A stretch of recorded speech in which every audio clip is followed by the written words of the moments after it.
actually recorded this video earlier and uploaded it to YouTube, and then I wound up losing it. So anyway, I'm just gonna have to re-record it. But if I had an opportunity to sit down with presidential hopeful Andrew Yang, there's a couple things I'd like to. If I had, say, 30 minutes to talk to him, there's a couple things I'd like to talk to him about. I mean, the one thing I really like about him is his idea for reimbursing us for our data. I'm sure the GOP and the Clinton machine are going to get together and try to beat up on him and label that a tax. But to be fair, Obamacare is a tax. So the difference between Obamacare and what Mr. Yang's proposal is he's admitting that he's going to use a tax to fund this. But the problem is that it has to be done as a tax because even though it's a dividend on our personal data, to be able to do it is so complex. It's not like our regular stock market dividend. So I see why it has to be done as a tax, and I love the idea that he's using the VAT tax as a way to do it. And I really hope that, if he's planning on doing that with the VAT tax, that he would be implementing the VAT tax to probably not completely, but to mostly abolish the IRS, to get the IRS out of most of our lives. I mean, I imagine there would still be some remnants of the IRS left because we'd probably have something like a wealth tax, which maybe,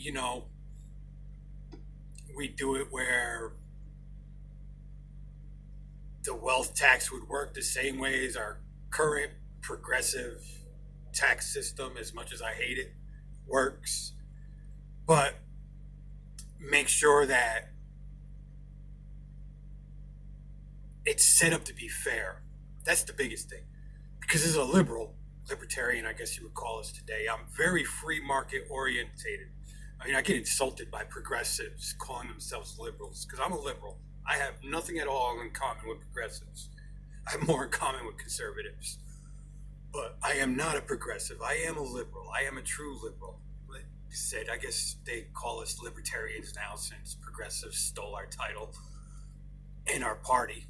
Because the Democratic Party was not originally a progressive party. Ironically, the first progressive president in the United States was a Republican. The first Republican president ran on a progressive platform, Abraham Lincoln. But even he wasn't as bad as Johnson, in my opinion. But we're not going to get into all of that. But, for example, because I drive a truck, and if I was to be an owner-operator, I could show that, I'm making $350,000 a year.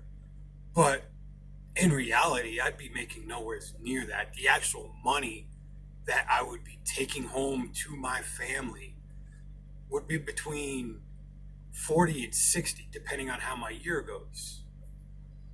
So, and it's the same with farms. Farms show that they make $1 million. The family farm can show it makes $1 million a year. But in reality, they might make $100,000 a year is what they actually take home.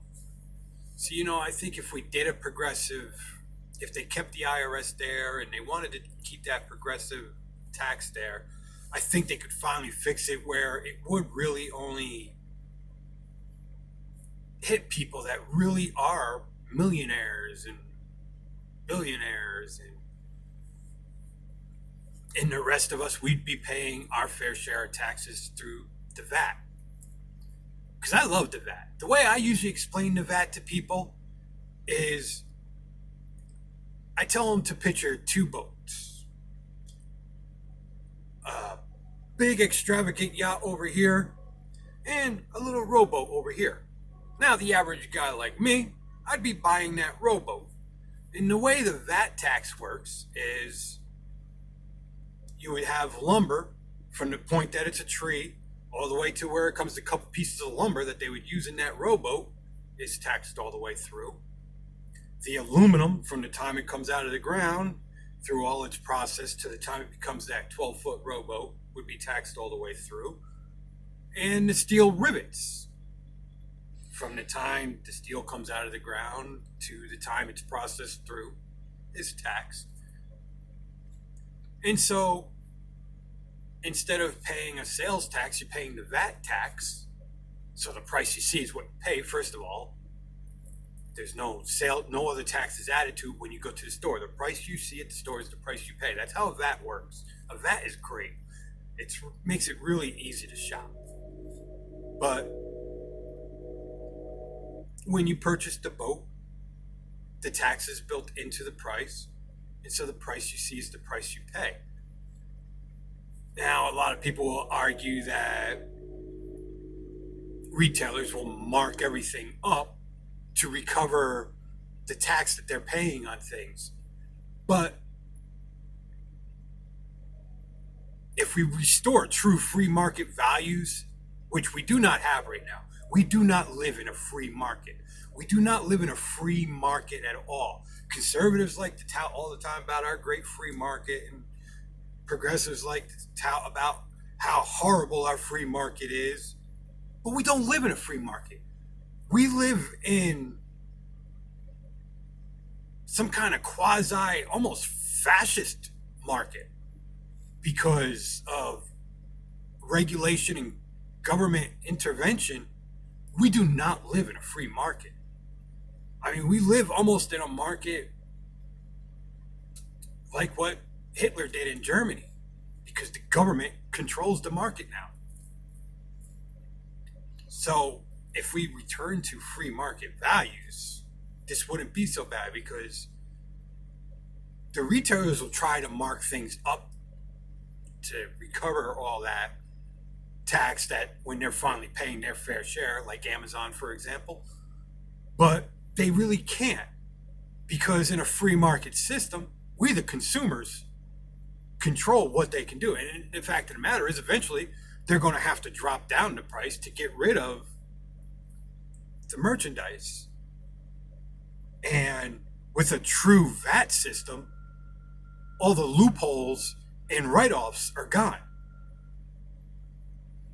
Which takes us from my little rowboat over here to Dick's extravagant yacht over here. Now his yacht, big 120, 130 foot yacht, helipad, pool, spa, hot tub, extravagant furnishings, big fancy chef grade kitchen, all kinds of exotic woods, all the gizmos and gadgets, state of the art engine, all this good stuff. All this stuff is taxed all the way through the process as each of these things are being made, including the materials that actually make the boat itself, the fiberglass, for instance. So when he goes and he buys this extravagant yacht that he wants, a number of things happen. One, he pays his fair share of taxes, just like I did. He has to pay his fair share of taxes on that boat. And two, he can't use his corporation to buy that boat. This way he gets to enjoy it whenever he wants, but he makes sure that he has business meetings on it enough to be able to write it off as a business expense. He can't do that anymore. So he actually has to pay his taxes now. He has no loophole to beat his taxes, just like I have no loopholes as a regular employee to beat my taxes. So everybody's paying their fair share of taxes. And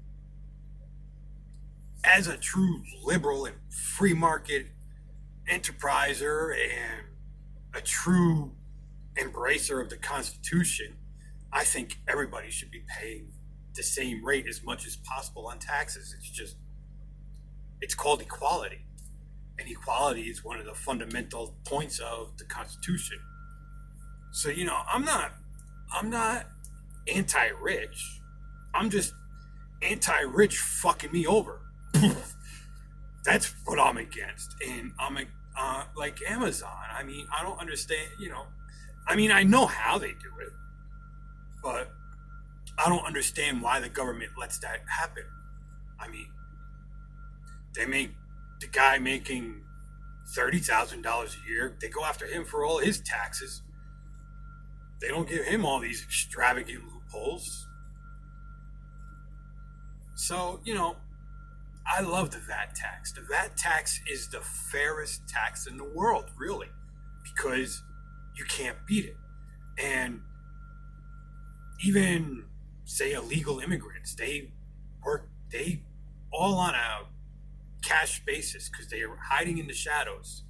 They wind up paying their taxes now through the VAT tax. Drug dealers pay their taxes because of the VAT tax. So the VAT tax has so many pluses to it. So I love the VAT tax. Another thing, something that I think we really need to fix in this country, is the student loan debt.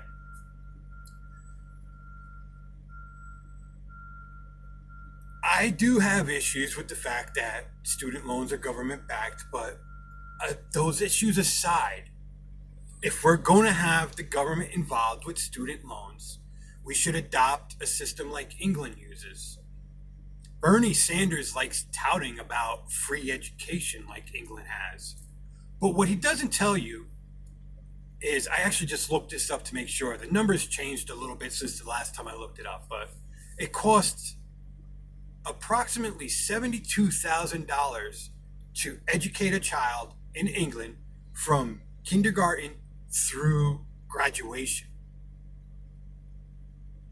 Basically what we consider high school. So kindergarten through high school, $72,000. Here in the United States, that same education, it varies a little bit from state to state. Like in New York and California, it's about $50,000 or $60,000 higher. In other states, it's $30,000 or $40,000 lower, but the average is $180,000 for the same exact education, which, by the way, is actually a lower standard education. I hate to say it. I'm a proud American. I love America. I'm a patriot. But our education system sucks. And in England, the taxpayers for $72,000 are getting a much better education for their children than we are here in the United States for an education that costs more than twice as much. Which is, with it costing more than twice as much, is why we have such a problem with being able to offer free college the way they do in England. So, the free college,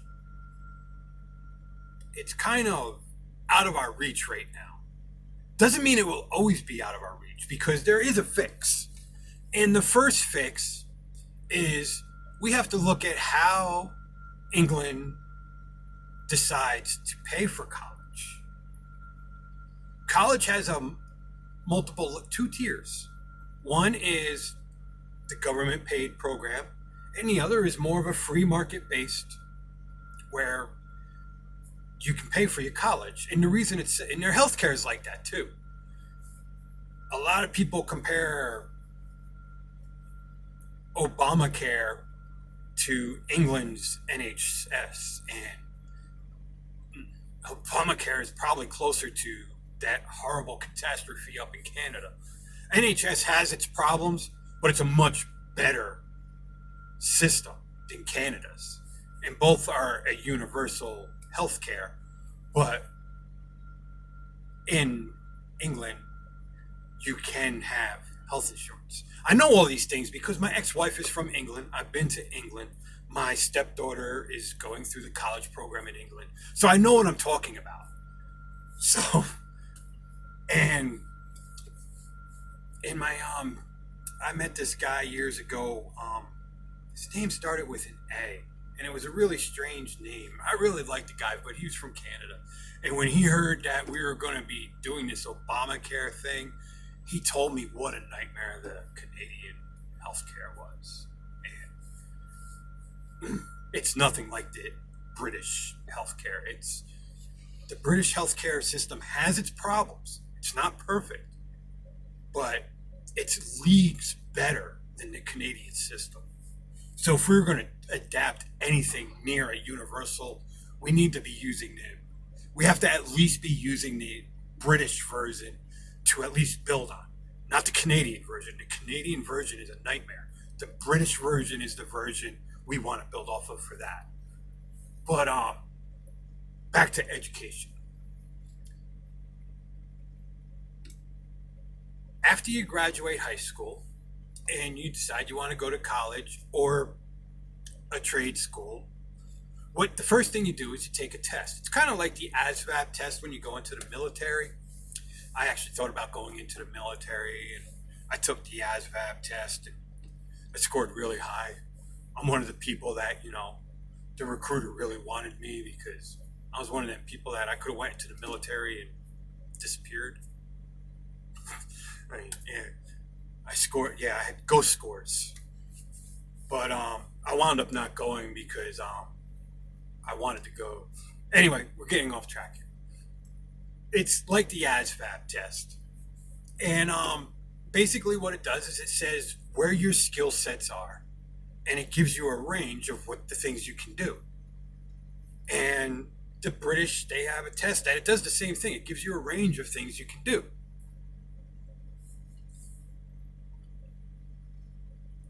Let's say you take the test and it says that you have engineering skills, and you can do anything from mechanics to maybe architectural drafting and design and things like that. Your engineering skills fall all in these places, and those anywhere in these fields and in that level, anything that falls in there, you can get your college education paid for by the government.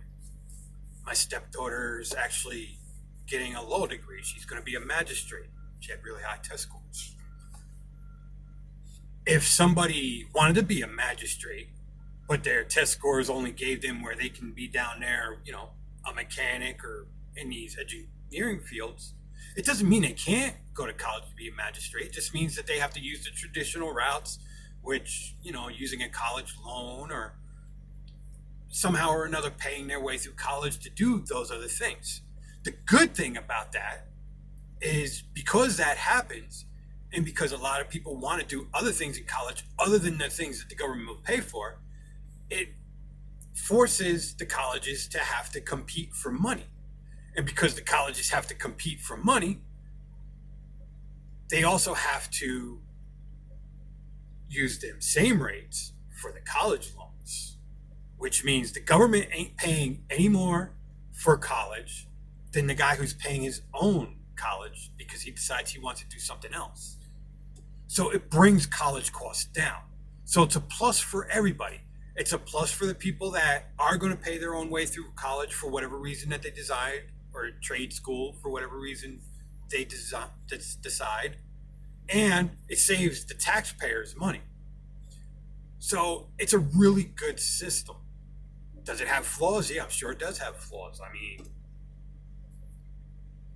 for example, let's say you took this test and it says you have the skills to be a tire changer, but you want to get in business management.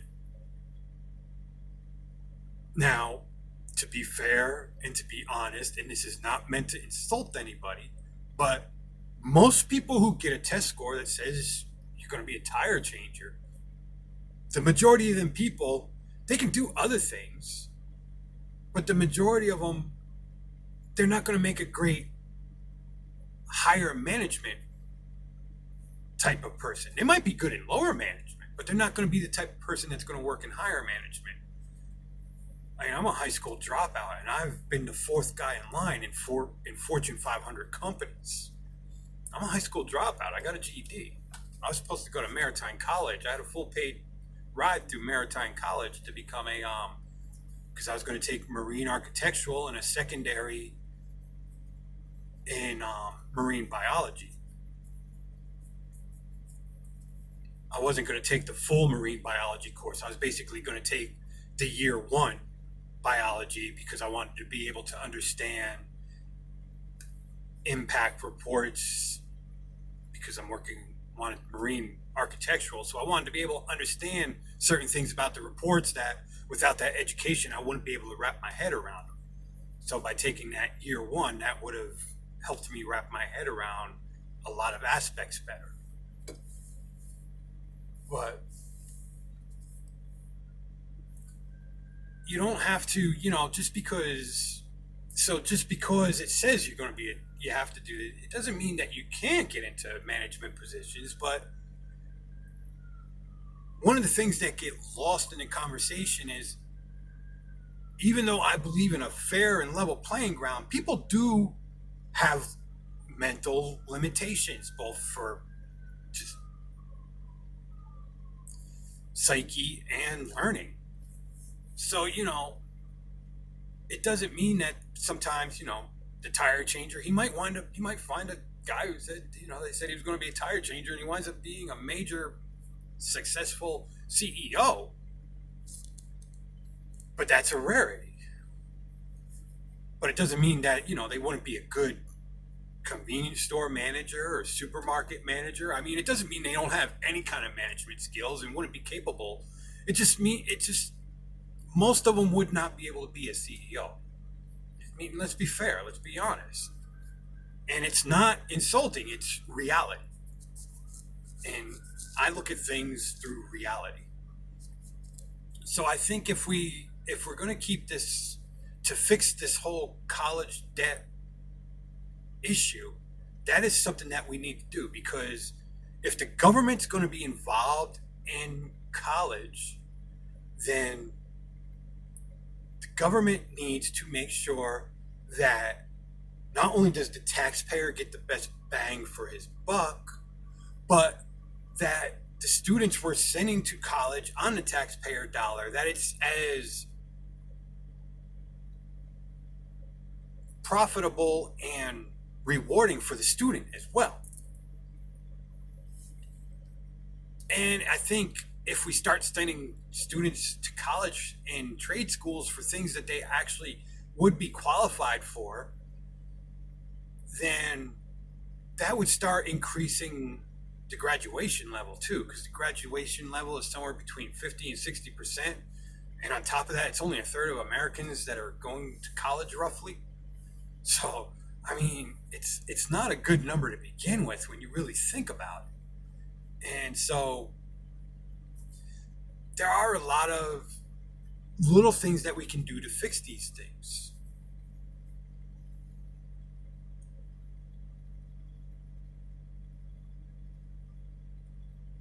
One of the things that I bump heads with, especially with millennials, is on global warming. I'm not a global warming disbeliever. I believe in global warming. Global warming is a very real thing. But if we're going to talk about global warming, we need to really start talking about what global warming really is. And we need to stop with this over-exaggeration of man-made global warming. I'm not saying that we don't have any effect on global warming. We do. But the effect we have and the effect that progressives especially want to perpetrate are very different. Our effect on global warming is here, and progressives have our effect way up here. And it's a very big problem. Now, there are some things that we do directly impact at a greater level, such as coastal flooding.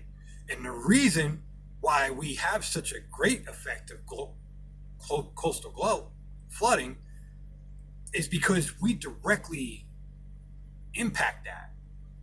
So, man-made global warming is here, but our effect on coastal flooding is up here. It's because we're destroying the marshlands and the buffers between the coast and the flooding areas.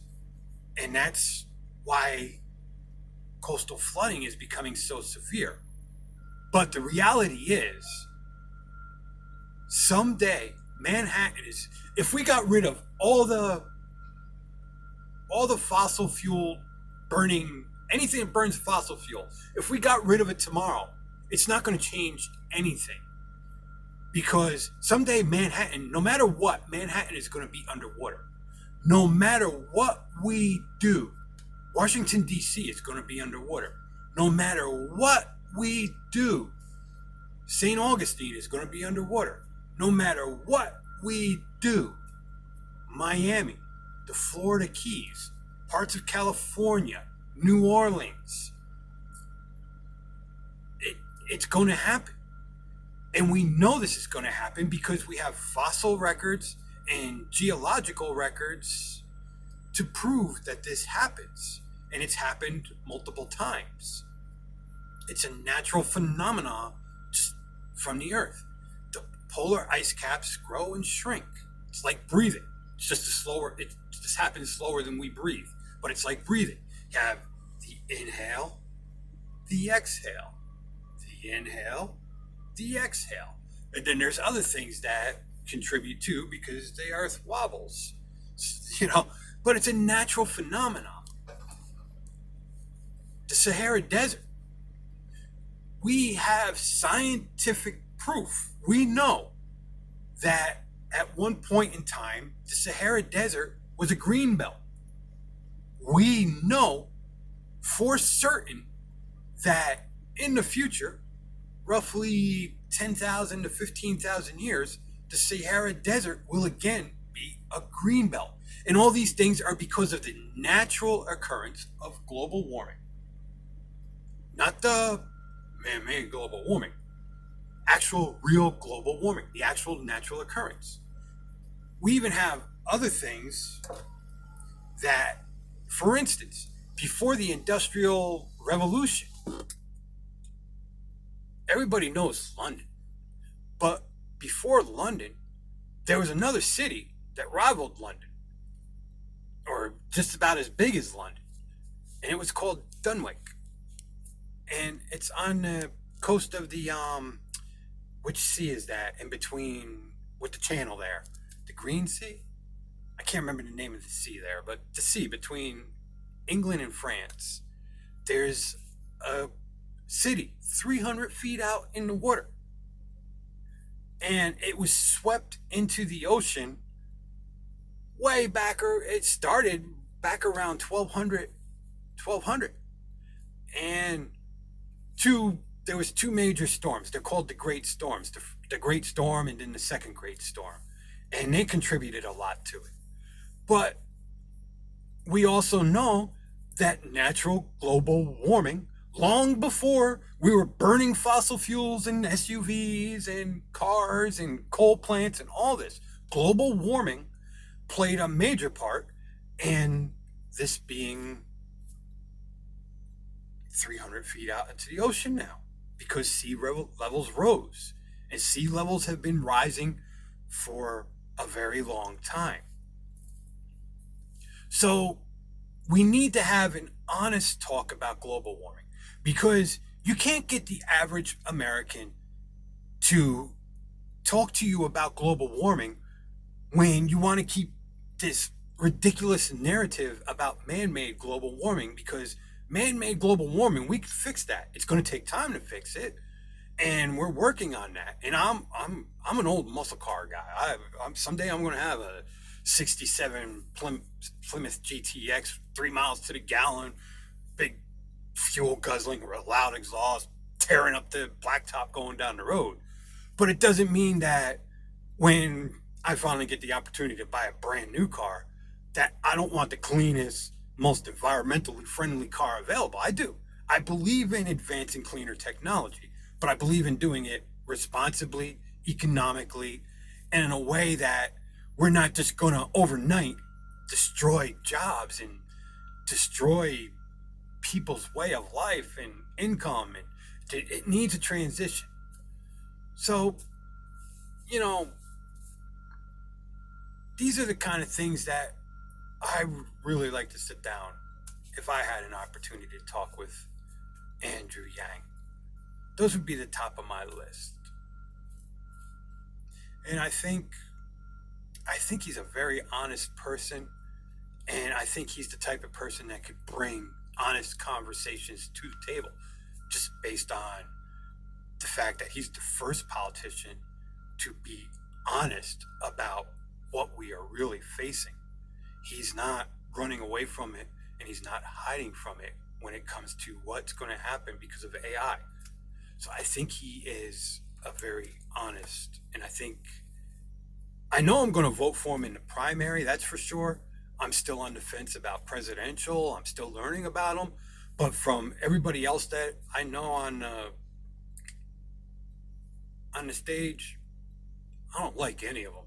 He just popped up out of the blue by accident, and I'm glad I found him because I like what I hear about how he talks.